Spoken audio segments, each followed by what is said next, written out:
Okay, so let me tell you about one of the creepiest nights of my life. And I'm not saying that lightly.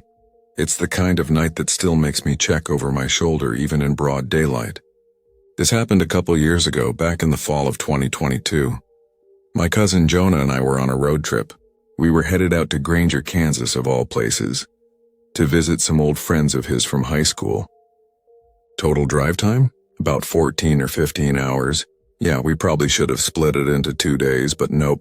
We were young, overconfident, and figured, hey, 2 drivers will just switch off, grab some energy drinks, and power through. I started the trip driving through the early afternoon. 4 hours in, Jonah took over while I tried to get some sleep in the passenger seat. But the thing is, I just couldn't sleep. At all. Maybe it was the hum of the road or the weird seatbelt digging into my side. Whatever it was, I just lay there with my eyes shut, feeling more and more wired. So when it was my turn to take the wheel again around 9 or 10 p.m., I was already dragging. My brain felt like it was filled with sand. But I took the wheel anyway because we were making good time and didn't want to stop. Now here's where the stupid part kicks in. We were in Jonah's old pickup, a beat-up green Ford Ranger from like 2002 or something. No bells or whistles. No digital dash, no low fuel warning beep, just a faded needle gauge that I guess I never looked at. I don't even remember the moment it ran out. The truck just started hiccuping like it had the flu. Then it gave one final cough and we were rolling on momentum alone. I pulled us off onto the shoulder as the engine died completely. Jonah woke up, all groggy and confused, and I just sat there gripping the wheel, feeling like an idiot. He opened his phone and said, "Well, awesome. Closest gas station's 4 miles down the road. And here's the kicker. There was nothing around us. Just empty fields and this long, quiet stretch of highway. No lights, no buildings, not even another car in sight. Just miles of open space and the occasional whisper of wind. We talked about what to do. I suggested calling for roadside help, but Jonah wasn't having it. Said it'd cost too much and take forever. It's just 4 miles, he said. I'll walk it, grab a gas can, and head back. You stay here with the truck. I didn't love the idea of being alone on the side of the road in the middle of nowhere, but I agreed. We were both tired and annoyed. So he pulled on his hoodie, grabbed his phone, and started walking. I watched him disappear into the darkness. Within a minute or two, he was gone from view. That's when the weird stuff started. I leaned back in my seat, trying to stay awake. I was staring out at the road ahead, and after a while, I noticed headlights way off in the distance. At first, I felt relieved. Cool, I thought. Maybe someone could help if something goes wrong. But then I realized the car was moving slow. Like really slow. Not just I'm looking for an address slow, but I'm watching you kind of slow. It crept past me going maybe 10 or 15 miles per hour, tops. No music, no honk, just this weird silence as it rolled by. I peeked through the side mirror. The car didn't speed up, it slowed down even more. Then it stopped about 50 feet ahead, made a weird 3-point turn in the middle of the road and came back my way. I don't know why, but something about it made my stomach twist. I slouched down in the seat, trying to make it less obvious I was in the truck. The car passed again, even slower this time, like 5 miles per hour. I swear I could feel the driver's eyes on me, just watching.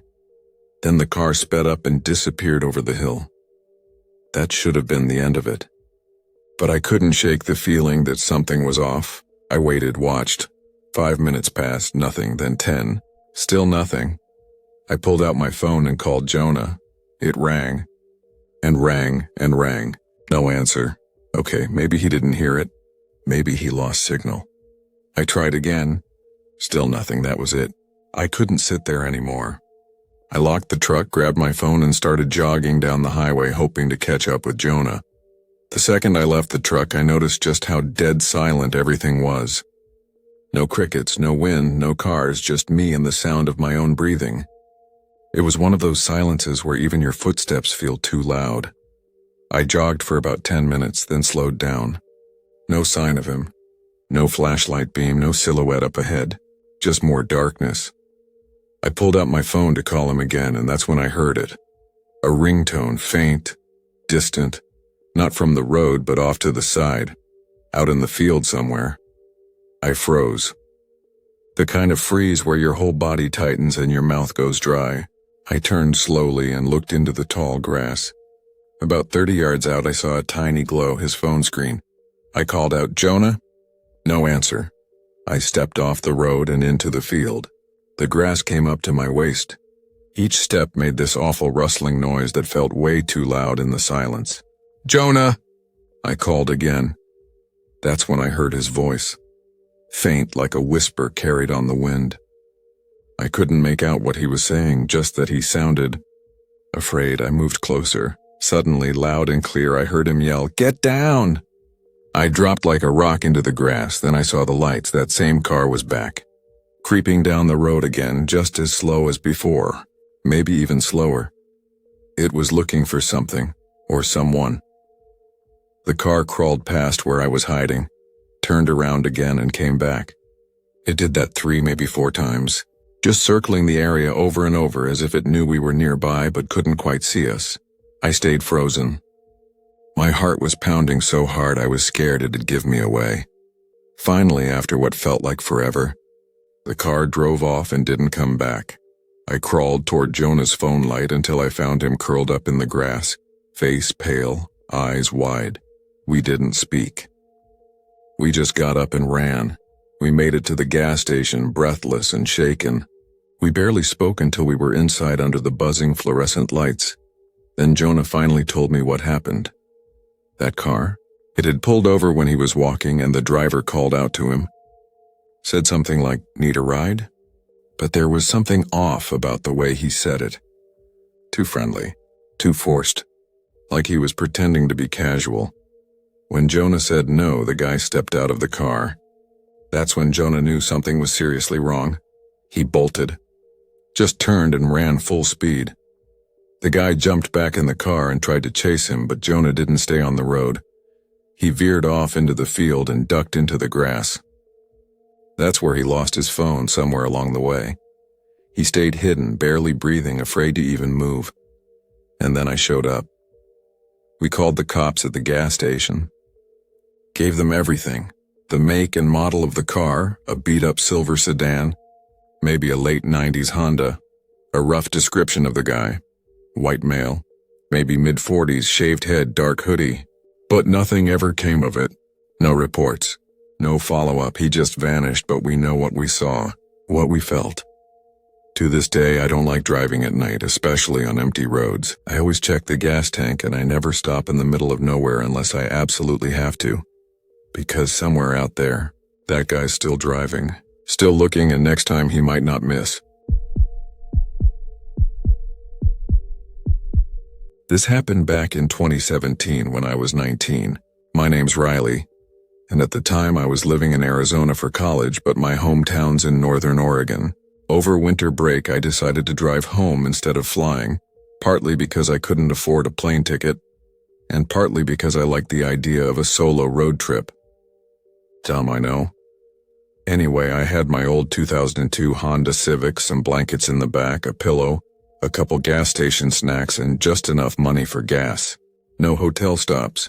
I was planning on sleeping in the car at rest areas. I'd done it once before and it was fine. I thought this would be the same. It wasn't. The second day of driving was the rough one. I'd been on the road for nearly 12 hours and it was almost 1:30 in the morning. I was somewhere in rural Utah, completely beat, my eyes burning. The whole world around me, just endless dark road and those flickering green highway signs. Eventually I saw a small sign that said, "Rest area 2 miles." It was a tiny one, just a narrow pull-off spot with maybe 4 parking spaces, a grimy concrete bathroom, and 2 old vending machines with flickering lights. One of those places you'd miss if you blinked. There was only one other car there, an old silver sedan parked way in the back. I parked on the opposite end, turned off my engine, and stretched out my legs. The place was dead silent. Not even the hum of passing cars. It was just still. I got out to use the bathroom real quick. The light inside buzzed like it was on its last breath. There was some weird writing on the walls, not the usual graffiti. Stuff like, "You're not alone and don't talk to him, liar." Creepy, but I figured it was just bored teenagers being weird. After I finished up, I stepped back into the freezing air, and that's when I saw him. There was a man standing right outside my driver's side window, just standing there, leaning in like he was trying to see something inside. "Hey, can I help you?" I called out, trying not to sound freaked out. He jumped a little, like he didn't expect me to catch him. Then he smiled awkwardly and said, "Oh, sorry, I was just seeing if someone was in there. I wanted to ask if you had any spare change for the vending machine."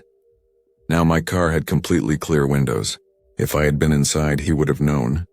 He had no reason to be practically pressed against the glass. I shook my head. "Nah, sorry, man. No cash." I walked around him and got into the car, locking the doors immediately. I expected him to leave, but he didn't. He just stood there, grinning like he wanted to keep chatting. "So what brings you out here tonight?" he asked. I didn't even make eye contact. "Just driving through. I really need to sleep, though." "Long day?" He gave this weird half wave like he didn't know how to end the conversation, then slowly walked back to his car. I watched in the mirror until he got in. I'll be real with you, I should have left right then. Something about him didn't sit right with me, but I was so tired I could barely think. I figured he was just a lonely weirdo and I'd be fine. I leaned my seat back, pulled a blanket over me and shut my eyes. Not even 5 minutes later, I noticed headlights moving. I sat up and looked in the rearview mirror. The silver sedan had moved. It was now parked directly behind me. Like bumper to bumper close, I just stared, waiting to see if he got out. He didn't. No one moved. The car lights just stayed on, shining directly into my rear window. Something in my chest tightened. I didn't care how tired I was. I wasn't staying there. I sat up, started my engine, and pulled out of the rest stop as fast as I safely could. As I drove off, I glanced in the mirror. His car stayed put, but I swear I saw his silhouette in the driver's seat watching me leave. I kept driving for almost an hour. It was terrifying how tired I was. My eyes would shut for a few seconds at a time, and I'd snap awake when the rumble strips on the side of the road jolted me back. I was honestly scared I'd fall asleep and crash, but I didn't want to stop again so soon. Eventually, I saw another rest stop. It wasn't much better. Looked abandoned, honestly. The building was boarded up and falling apart, and there were no other cars. Not one, but I was desperate. I parked near a light pole that barely worked, shut off the engine, locked the doors, and curled up under my blanket again. And this time, I knocked out completely. I don't know how long I was asleep, but I jolted awake to a loud, sharp bang, like something hitting metal hard. Then another. My car shook. I sat up, heart racing, and looked out the windows. There were headlights behind me, and beside my car, there he was, the same man from before, holding a metal baseball bat. He raised it again and slammed it into my rear passenger window. Glass shattered. I screamed and fumbled for my keys, trying to get the car started. Then he moved toward the passenger side window, and I saw his face. That smile was gone. He looked different now. Wide-eyed. Wild. Like something had snapped. He leaned toward the glass and just started repeating one word. Liar. Over and over, louder each time. Liar. He swung the bat again, this time hitting the door.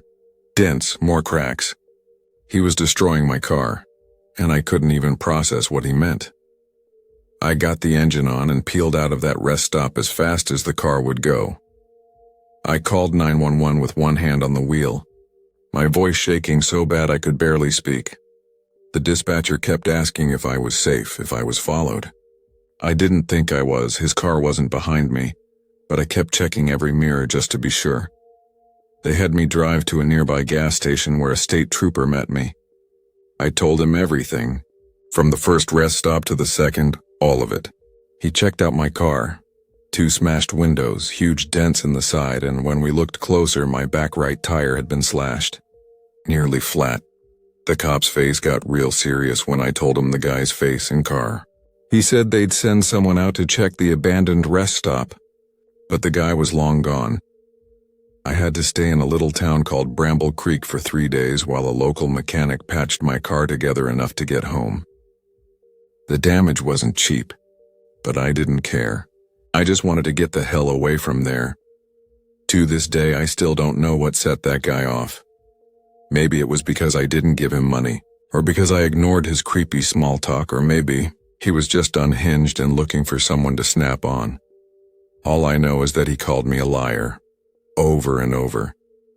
And I've thought about that a lot since. What lie? What did he think I was lying about? Or worse, what if he wasn't talking to me? What if someone else was in that abandoned rest stop with us? I don't take road trips anymore, and I don't stop at rest areas, not at night, not ever again. Okay, so this happened back in 2021, right after I finished college. I was 24, broke, and honestly just kind of floating around trying to figure out what to do next. My cousin Leo called me out of the blue and said he was throwing this big surprise birthday party for his mom, my Aunt Debbie, out in this little town called Red Hollow, about 3 states away. I hadn't seen her in years and I didn't really have much going on, so I said, yeah, why not? Flights were expensive and gas was still kind of affordable back then. So I decided to take my beat-up Honda Civic and make a road trip out of it. I figured I'd turn it into a 3-day solo drive. Just me, some snacks, and podcasts to keep me company. I thought it might even be kind of relaxing. That's not how it turned out. On the first night, I stopped in this random town called Ashwood just before dark. I was exhausted, so I found a cheap motel off the highway called the Pines Inn. You know the kind. Flickering neon sign. 2 floors, a bunch of empty rooms, and that weird stillness that makes you feel like you're being watched even when you're alone. It was dusty, smelled a bit like old carpet and mildew, but I didn't care. I crashed hard and didn't wake up until almost 11 the next morning. I was running late, so I packed up fast and opened the door to head out, and nearly jumped out of my skin. There was a man standing right there in front of my door. He didn't say anything. Just stood there like he'd been waiting. I awkwardly muttered, excuse me, and tried to sidestep him, but he barely moved. I had to squeeze past. He looked rough. Mid-40s maybe. Heavy bags under his eyes like he hadn't slept in days. He had greasy black hair, pale skin, and this weird, tight-lipped expression like he was annoyed. Or hiding something. I tried not to stare, but he just stood there, completely still, while I loaded my bags into the car. Even when I closed the trunk and walked around to the driver's side, I could feel his eyes on me. Just staring, not blinking. I got in fast and locked the doors. My gut told me to leave right that second, so I did.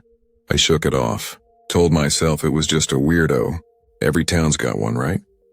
That day was supposed to be my long haul. I had 10 hours of driving ahead. The first few hours were fine. I passed through a few towns, nothing special, and then everything kind of emptied out. It went from suburbs to countryside real quick. The road got narrow, the trees got thicker, and I didn't see another car for what felt like forever. I realized I should probably fill up before things got even more remote. So I stopped at this old gas station sitting by itself off a 2-lane highway.